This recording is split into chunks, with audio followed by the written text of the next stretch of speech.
안녕하세요. 여성극장입니다. 여러분도 이런 적 있으신가요? 햇살 가득한 가을, 문득 창밖을 바라보는데 떨어지는 낙엽이 마치 자신의 마음을 흔드는 것 같은 그런 순간 말이에요.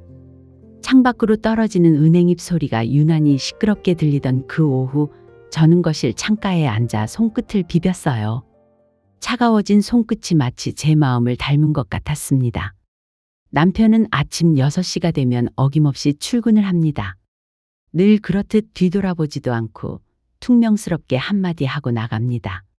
다녀올게. 그가 입버릇처럼 하는 말이 있어요. 놀면 뭐하나 부지런히 몸을 놀려야 건강도 유지하고 생활에도 도움이 되는 법이지. 처음엔 그 말이 힘이 되었습니다. 정년퇴직 후에도 일할 수 있다는 것, 누군가에게 필요한 사람이라는 것이 얼마나 소중한지 생각했거든요. 사실 남편이 직장일 하면서 돈도 좀 모았고 연금도 어느 정도 잘 나오는 편입니다. 그러나 남편은 쉼 없이 열심히 일을 합니다. 가정에 대한 책임감과 성실함은 저도 정말 존경하고 있지요. 하지만 이제는 달랐어요. 혼자 남은 집안은 너무 조용했어요. 냉장고 돌아가는 소리, 시계 초침 소리, 그리고 바람 소리만이 제 하루를 채웠습니다. 가끔 저희 두 아들인 현우나 민수가 전화를 걸어와 엄마 건강하시죠? 라고 물으면 저는 항상 응, 괜찮다. 고 대답했어요. 사실은 전혀 괜찮지 않았는데도 말이에요.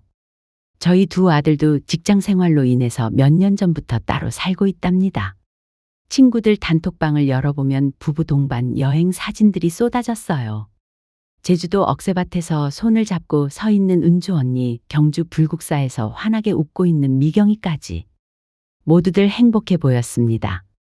저도 한때는 그런 사진을 찍었던 것 같은데 언제부터인가 남편과 함께 어디론가 떠난다는 것이 상상조차 되지 않았어요. 나도 저렇게 웃을 수 있을까? 거울 앞에 서서 억지로 미소를 지어봤습니다. 하지만 거울 속 제 얼굴엔 희미한 주름 대신 지독한 고독이 새겨져 있었어요.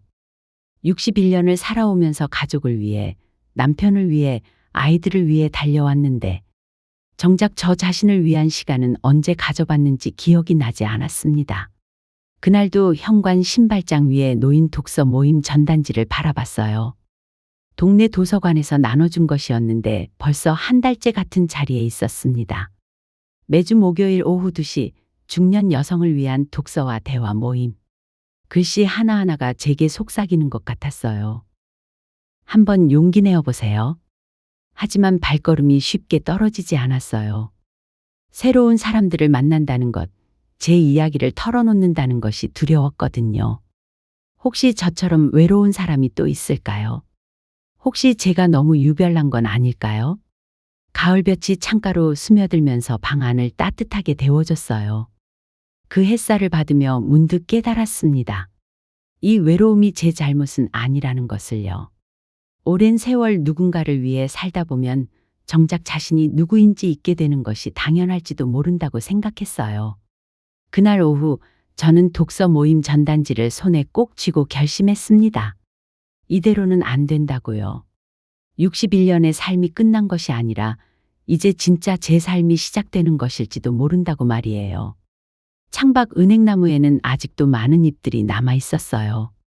떨어질 때를 기다리며 바람에 흔들리고 있는 그 모습이 마치 저 같았습니다. 하지만 떨어진 잎들을 보니 이상했어요. 떨어진다고 해서 끝이 아니라 다음 계절을 위한 준비였던 거네요. 혹시 저도 지금 떨어지는 중인 걸까요? 그렇다면 이 떨어짐의 끝에는 무엇이 기다리고 있을까요? 변화란 정말 이상한 것 같아요. 좋은 일을 경험하고 나면 오히려 그 전의 일상이 더 견디기 어려워진다는 게 말이에요. 독서 모임에 처음 발을 들인 그 목요일 오후는 정말 오랜만에 제 마음이 살아나는 것을 느꼈어요. 동네 도서관 작은 방에 모인 7명의 여성들과 함께 나눈 이야기들이 얼마나 소중했는지 몰라요. 모두들 비슷한 나이, 비슷한 고민을 안고 있었거든요. 저도 남편이 은퇴 후에 집에만 있으니까 답답해서 미칠 것 같아요. 미경 언니의 말에 모두가 고개를 끄덕였어요. 그때 느꼈습니다. 아, 나만 이런 게 아니구나. 책을 읽고 이야기를 나누는 2시간 동안 저는 마치 목마른 사람이 단숨에 물을 들이켜는 것처럼 그 시간을 마셨어요. 하지만 독서 모임이 끝나고 집으로 돌아오는 길에서부터 그 활기는 서서히 식어갔습니다. 현관문을 열고 들어선 거실은 여전히 텅 비어 있었고 식탁은 아침 그대로 차갑게 놓여 있었어요. 그 고요가 이제는 더 견딜 수 없게 다가왔습니다. 독서 모임에서 만난 분들의 이야기가 자꾸 머릿속을 맴돌았어요. 은주 언니는 남편과 함께 등산 동호회에 나간다고 했고, 정희 언니는 부부가 함께 서예를 배우고 있다고 했거든요. 그분들의 환한 표정이 제 마음을 더욱 어둡게 만들었습니다. 저녁 6시쯤 남편이 택배 일을 마치고 돌아왔어요. 평소처럼 무표정한 얼굴로 현관에서 신발을 벗고 거실로 들어와 소파에 털썩 주저앉았습니다. 그 모습을 보는데 가슴속에서 뭔가 꿈틀거리기 시작했어요. 어떻게 지냈어? 제가 먼저 말을 걸었어요. 오랜만에 대화를 시도해보고 싶었거든요. 똑같지 뭐. 짧은 대답과 함께 남편은 TV 리모컨을 집어들었습니다. 뉴스가 나오기 시작했고 그는 화면에만 시선을 고정했어요. 제가 오늘 독서 모임에서 무엇을 했는지, 어떤 기분이었는지 궁금해하지도 않았습니다. 그때부터였어요. 제 안에 쌓여있던 불만이 서서히 고개를 들기 시작한 것이 말이에요. 다른 집 남편들은 여행도 다니고 취미도 함께 한다는데 당신은 왜 일만 해요? 제 목소리는 갈수록 커지고 날카로워졌어요. 사실 이런 말을 하고 싶지 않았어요. 하지만 독서 모임에서 들은 이야기들이 자꾸 비교가 되면서 제 마음이 점점 더 초조해졌습니다.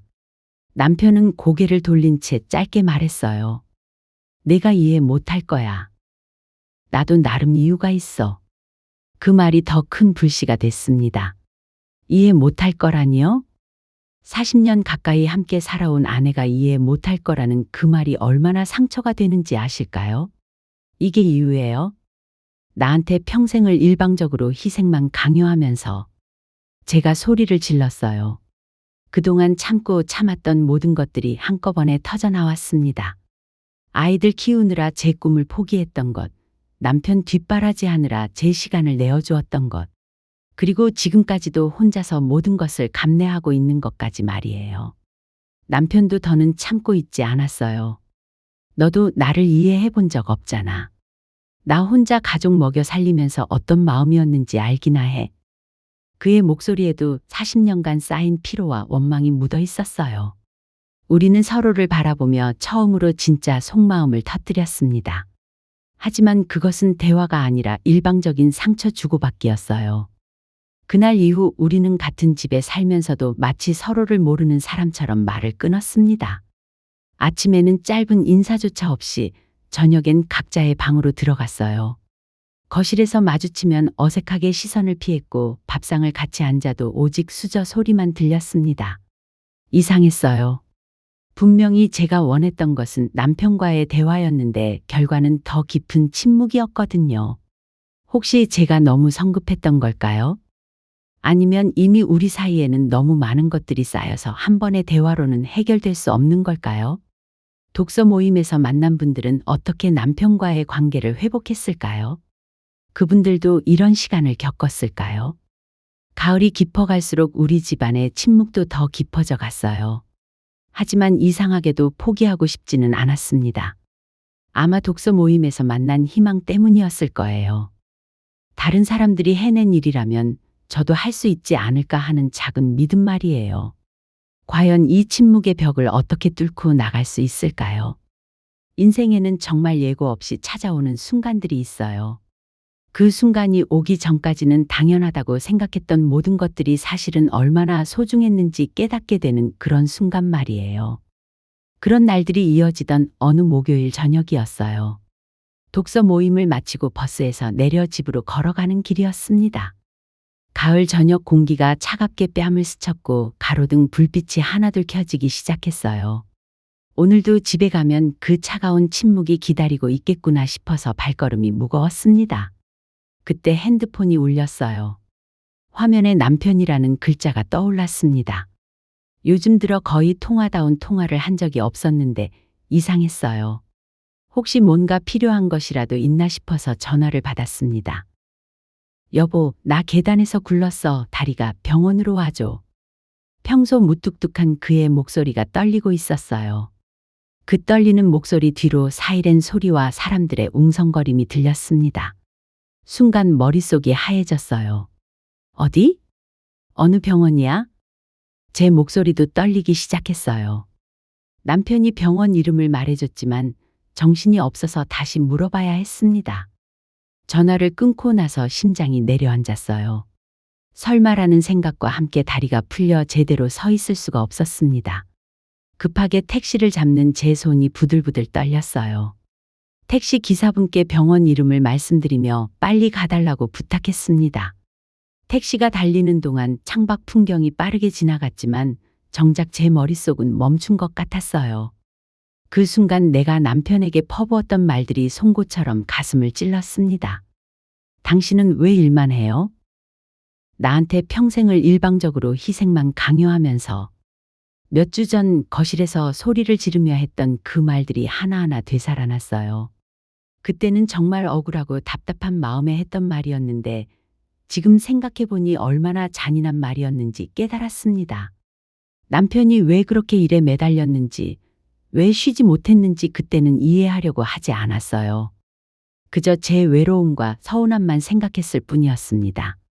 하지만 지금 이렇게 사고가 나고 나니 그가 얼마나 무리해서 일하고 있었는지 보였어요.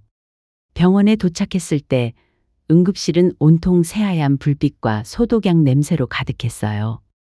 간호사분이 안내해 주신 침대에 누워있는 남편을 보는 순간 숨이 멎는 것 같았습니다. 피투성이로 얼굴이 창백한 남편의 모습이 제 눈에는 낯선 사람처럼 보였어요. 평소에 보던 무표정하고 피곤한 얼굴이 아니라 고통에 일그러진 모습이었거든요. 오른쪽 다리는 심하게 꺾여 있었고 이마에는 거즈가 여러 겹 감겨 있었습니다. 의사 선생님이 오셔서 상황을 설명해 주셨어요. 계단에서 굴러 떨어지면서 오른쪽 다리뼈가 부러지고 머리에도 상처를 입었다고 했습니다. 긴급 수술이 필요하다는 말에 다리가 다시 풀렸어요. 생명에는 지장이 없지만 수술이 잘 되어야 정상적으로 걸을 수 있습니다. 의사 선생님의 말씀이 귓가에 맴돌았어요. 정상적으로 걸을 수 없다면? 그 순간 남편이 얼마나 이를 통해 자신의 존재감을 느끼고 있었는지 이해가 됐습니다. 수술실 앞 대기실에서 우리는 몇 주 만에 처음으로 같은 공간에 앉아 있었어요. 하지만 여전히 아무 말도 못했습니다. 무슨 말을 해야 할지, 어떤 표정을 지어야 할지 모르겠더라고요. 수술실 문이 열리고 남편이 들것에 실려 들어가는 순간 그가 저를 봤어요.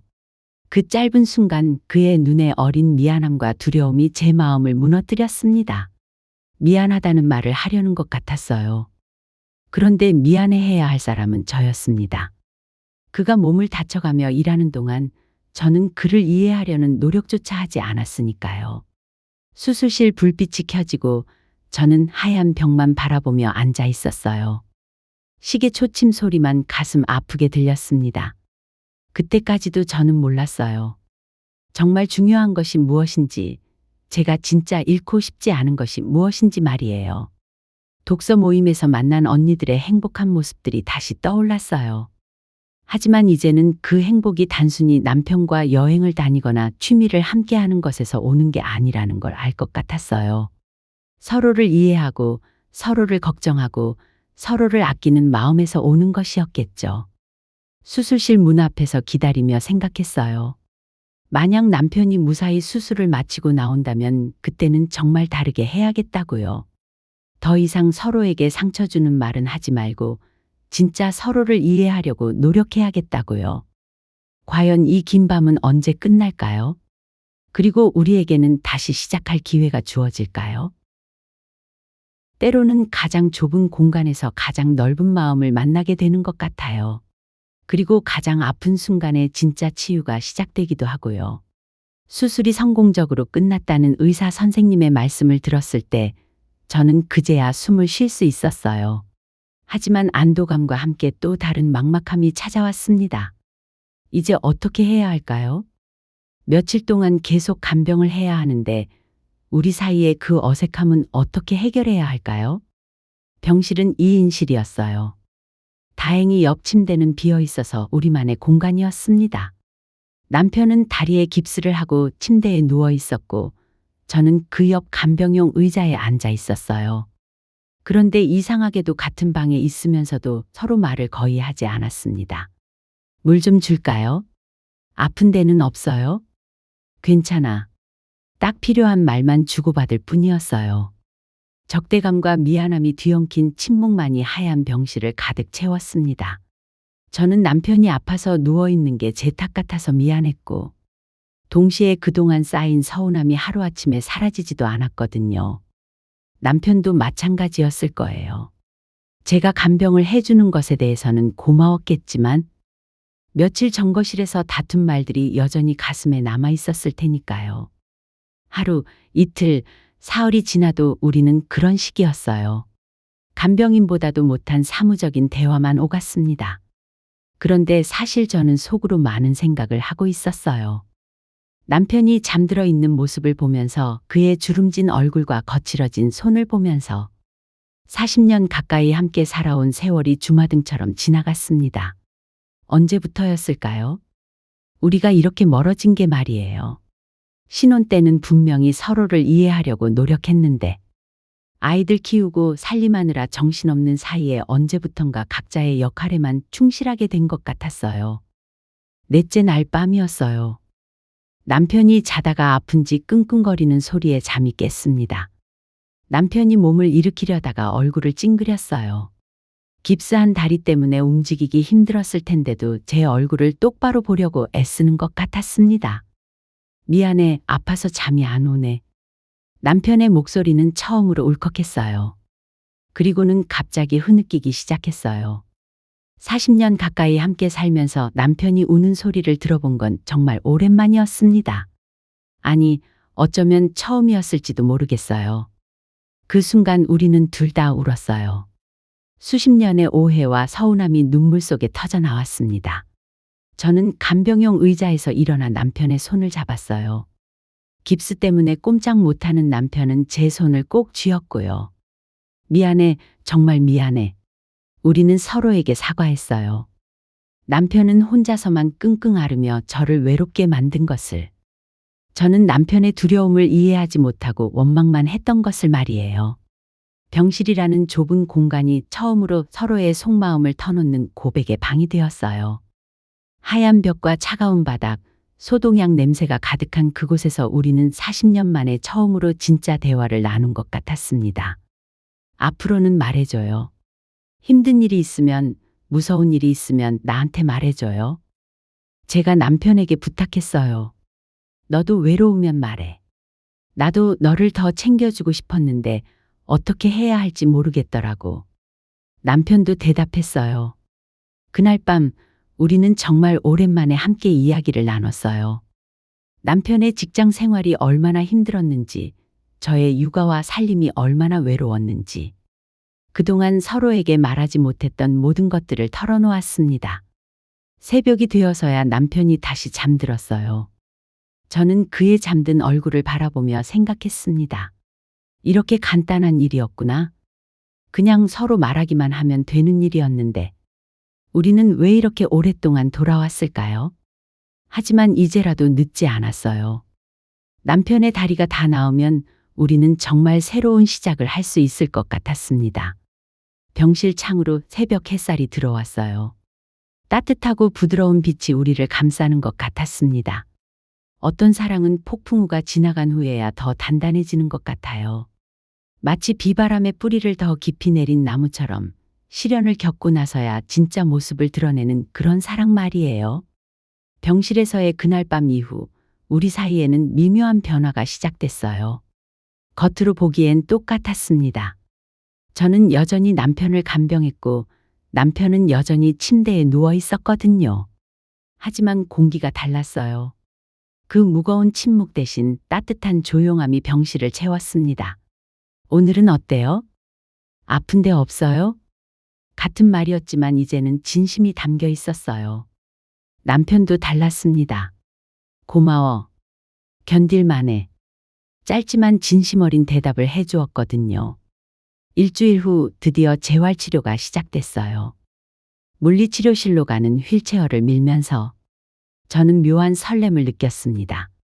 남편이 다시 걸을 수 있게 된다는 것. 그리고 그 과정을 제가 함께 한다는 것이 새롭게 다가왔어요. 처음엔 많이 아프실 거예요. 하지만 포기하시면 안 됩니다. 물리치료사 선생님의 말씀에 남편이 고개를 끄덕였어요. 저는 남편 옆에 앉아서 그 모든 과정을 지켜봤습니다. 깁스를 제거한 다리는 여전히 약해 보였지만 남편은 치료사 선생님의 지시에 따라 조심스럽게 다리를 움직였어요. 처음엔 정말 고통스러워했어요. 얼굴이 창백해지고 식은땀이 흘렸습니다. 그 모습을 보는 제 마음도 아팠어요. 하지만 포기하지 않았습니다. 매일매일 조금씩, 정말 조금씩 나아지는 모습을 보이기 시작했거든요. 그리고 저는 매일 남편 옆에서 그 걸음마를 지켜봤어요. 처음엔 의무처럼 느껴졌던 간병이 어느새 제 마음을 다시 데워주었습니다. 남편이 평행봉을 잡고 한 걸음 한 걸음 내디딜 때마다 제 가슴이 뛰었어요. 조금만 더 해보세요. 할 수 있어요. 제가 응원의 말을 건넬 때마다 남편은 고개를 끄덕이며 힘을 냈어요. 그 모습이 참 사랑스러웠습니다. 마치 어린아이가 걸음마를 배우는 것처럼 진지하고 열심히 노력하는 모습이었거든요. 2주째 되던 날이었어요. 남편이 평행봉 없이 혼자서 몇 걸음을 걸었습니다. 비틀거리긴 했지만 분명히 혼자 힘으로 걸은 거였어요. 그 순간 저도 모르게 박수를 쳤어요. 잘했어요. 정말 잘했어요. 천천히 해도 돼요? 우리 아직 늦지 않았어요. 제가 건넨 말에 남편이 처음으로 미소 지었어요. 정말 오랜만에 보는 남편의 미소였습니다. 주름진 얼굴에 번진 그 미소가 얼마나 따뜻해 보이던지요. 당신이 이렇게 웃어주니 힘이 생기네. 남편의 말에 제 눈시울이 뜨거워졌어요. 언제부터인가 서로에게 그런 말을 하지 않았었거든요. 당신이 내 힘이다, 당신이 있어서 견딜 수 있다는 그런 말들을요. 재활치료 3주째 남편은 목발을 짚고 걸을 수 있게 되었어요. 병원 복도를 천천히 걸어 다니는 모습을 보면서 저는 40년 전 신혼 때의 기분을 느꼈습니다. 그때처럼 남편을 자랑스럽게 바라보게 되었거든요. 옛날에는 당연하게 생각했는데 걸을 수 있다는 게 이렇게 고마운 줄 몰랐어. 남편이 벤치에 앉아 쉬면서 말했어요. 당신이 옆에 있어서 고마워. 그 말을 듣는 순간 제가 얼마나 필요한 사람인지 새삼 깨달았어요. 그동안 저는 혼자라고만 생각했는데 사실 남편도 저를 필요로 하고 있었던 거네요. 어느 날 치료를 마치고 병원 로비로 나오는 길이었어요. 가을 햇살이 유리창을 통해 들어와 바닥을 환하게 비추고 있었습니다. 남편이 갑자기 걸음을 멈추고 저를 바라봤어요. 여보야. 오랜만에 들어보는 다정한 목소리였어요. 당신이 가고 싶어 했던 여행, 우리도 가자. 이번엔 무슨 일이 있더라도 가자. 그 말에 저는 어린아이처럼 울었어요. 독서 모임에서 들었던 다른 분들의 여행 이야기. 그때 얼마나 부러웠는지 몰라요. 하지만 이제는 부러워할 필요가 없었습니다. 우리도 그런 추억을 만들 수 있게 되었으니까요. 정말요? 진짜 같이 가는 거예요? 그래, 이제 나도 당신 옆에서 같이 이야기하면서 걷고 싶어. 오랫동안 갈라져 있던 틈에 처음으로 햇살이 스며드는 순간이었어요. 병원 로비 한가운데서 저는 남편의 손을 꼭 잡았습니다. 그 손이 예전보다 더 따뜻하게 느껴졌어요. 그날 집으로 돌아가는 택시 안에서 남편이 창밖을 바라보며 말했어요. 이제야 알겠어. 일이 전부가 아니라는 걸. 그걸 몰랐네. 저도 깨달았어요. 남편을 변화시키려고만 했지 제가 먼저 이해하고 포용하려는 노력은 부족했다는 걸 말이에요. 재활치료를 마치고 집으로 돌아온 날 거실 창가에 앉아 두 사람이 함께 가을 저녁 하늘을 바라봤어요. 며칠 전까지만 해도 같은 공간에 있으면서도 각자 따로였는데 이제는 정말 함께 있는 것 같았습니다. 다음 주에 독서 모임에 같이 가볼까요? 제가 제안해봤어요. 나도 가도 될까? 남편이 조심스럽게 물었어요. 물론이에요. 언니들이 얼마나 좋아할까요? 우리는 서로 웃었어요. 그 웃음 속에는 새로운 시작에 대한 설렘이 담겨 있었습니다. 사랑이란 이런 거구나 싶었어요. 처음부터 완벽할 필요도 없고 항상 같은 모습일 필요도 없는 거겠죠. 때로는 상처를 주고받기도 하지만 그 상처를 통해 서로를 더 깊이 이해하게 되는 것. 그리고 다시 일어서서 함께 걸어가는 것. 이제 우리는 정말 새로운 여행을 시작할 준비가 되었어요. 때로는 같은 장소에서도 완전히 다른 이야기가 시작되는 것 같아요. 같은 창가, 같은 의자에 앉아 있어도 마음이 다르면 보이는 세상이 이렇게 달라질 수 있다는 게 신기할 따름이에요. 지금도 같은 창가에 앉아 있지만 모든 것이 다릅니다. 몇 달 전 은행 입소리가 허무하게 들리던 바로 그 자리에서 이제는 설렘이 들려요. 같은 나무, 같은 바람 소리인데 이제는 전혀 다른 이야기를 들려주는 것 같습니다. 여보, 물리치료 시간이에요. 제가 남편에게 말해요. 남편은 소파에서 일어나며 환하게 웃어요. 예전에 그 무표정한 얼굴은 온데간데 없어요. 지팡이를 짚고 천천히 걸어가는 모습이 저에게는 세상에서 가장 든든해 보입니다. 남편은 여전히 재활 운동을 하며 건강을 되찾아가고 있어요. 매일 아침 집에서 하는 스트레칭부터 시작해서 병원에서의 물리치료 그리고 저녁에 함께하는 산책까지. 하루하루가 회복을 향한 작은 걸음들로 가득해요. 그리고 저는 여행 준비로 하루가 바빠요. 정말 믿어지시나요? 인터넷으로 로마의 명소들을 찾아보고 여행용품을 하나씩 장만하고 독서 모임 언니들에게 여행 팁을 물어보는 일들이 이렇게 즐거울 줄 몰랐어요. 이탈리아 가이드북도 보고 있네? 이미 소원이 이뤄진 것 같은데. 남편이 제 손을 꼭 잡으며 말해요. 그 따뜻한 손길에 제 마음도 따뜻해져요. 정말 그래요. 제가 그토록 바랐던 것들, 남편과의 대화, 함께하는 시간, 서로를 이해하는 마음. 이 모든 게 이미 이루어졌어요. 독서 모임 언니들은 저희 부부의 변화를 보고 정말 신기해해요. 서연이 언니, 요즘 표정이 완전히 달라졌어요. 신혼 때로 돌아간 것 같아요. 미경 언니의 말에 모두들 웃었어요. 남편도 몇 번 독서 모임에 함께 참석했는데 언니들이 얼마나 반겨주시던지요. 처음엔 어색해하던 남편도 이제는 자연스럽게 어울려요. 돌아보면 그 사고가 우리 부부에게 내린 가장 극적인 반전이었어요. 끝날 것 같았던 관계가 서로를 이해하지 못했던 대화 단절이 오히려 우리를 다시 이어줬습니다. 만약 그 사고가 없었다면 우리는 어떻게 되었을까요? 아마 계속 그 차가운 침묵 속에서 살았을지도 모르겠어요. 나 그때 정말 무서웠어. 어느 날 저녁 남편이 갑자기 말했어요. 사고 났을 때요? 아니, 그전부터. 퇴직하고 나서 내가 누군지 모르겠더라고. 40년 넘게 회사 다니는 것만이 내 정체성이었는데 그게 사라지니까 허전했어. 그래서 택배 일이라도 해야 할 것 같았어. 남편의 솔직한 고백을 들으며 저도 제 마음을 털어놨어요. 저도 무서웠어요. 아이들 다 키우고 나니까 제가 뭘 하고 살아야 할지 모르겠더라고요. 그래서 더 외로웠나 봐요. 우리는 서로 웃었어요. 결국 우리 둘 다 똑같이 무서워하고 있었던 거네요. 이제 우리는 알아요. 사랑은 희생을 강요하는 게 아니라 두려움을 말로 꺼내놓는 것에서 시작된다는 걸요. 40년 가까이 함께 살면서도 서로의 두려움을 몰랐다니 참 아이러니하죠? 여행에서 돌아오면 뭐 할까? 남편이 물어봐요. 글쎄요. 같이 할 수 있는 취미를 찾아볼까요? 서해도 좋고 등산도 좋고요.